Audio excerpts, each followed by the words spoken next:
So hello everyone, তো আমরা এখন বর্তমানে রাজশাহীতে আছি। রাজশাহীতে আমরা এখন দ্য কাবাব সিমলা রেস্টুরেন্টে আছি। তো এই রেস্টুরেন্টটা অনেক সুন্দর, আশেপাশে অনেক সুন্দর জায়গা। আমি আর বাবা রাস্তার পাশ দিয়ে যখন হেঁটে যাচ্ছিলাম তখন এই রেস্টুরেন্টটা দেখতে পাই। তো বাবাকে বললাম যে বাবা চলো, তো বাবা নিয়ে আসলো এখানে। তো যারা যারা ফটোশ্যুট করতে চান তারা এই রাজশাহী এই রেস্টুরেন্টে অবশ্যই আসবেন। ফটোশ্যুটের জন্য এটা একটা বেস্ট প্লেস।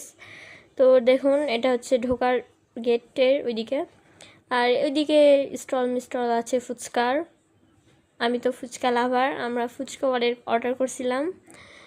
তো আমি, সোনু কাকু, বাবা এখানে সবাই আসছিলাম। আমরা রাজশাহী পদ্মার ধার থেকে ঘুরে আবার এখানে আসছিলাম। অনেক মজা হয়েছে সেই দিনটা। আর অনেক সুন্দর এই প্লেস, মানে অনেক লাইটের দেওয়া আছে। আর রাস্তার পাশ দিয়ে যখন যাচ্ছেন সবাই, মানে এটাই দেখছে, এই রেস্টুরেন্টে সবাই দেখছে অনেক সুন্দর রেস্টুরেন্ট এটা।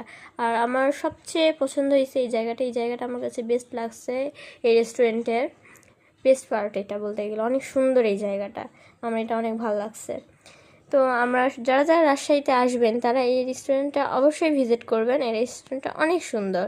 তো আমি ছিলাম, সোনু কাকু ছিল, বাবা ছিল। তো আমরা এখানে ফুচকা অর্ডার করছিলাম, এই যে ফুচকা খাচ্ছি। ফুচকাটা অনেক মজা, সুন্দর বলতে গেলে আমি খেয়েছি, বাবা খেয়েছে, ফুচকাটা কাকু খেয়েছে। ফুচকাটা অনেক মজা, আমার কাছে অনেক ভালো লাগছে ফুচকাটা।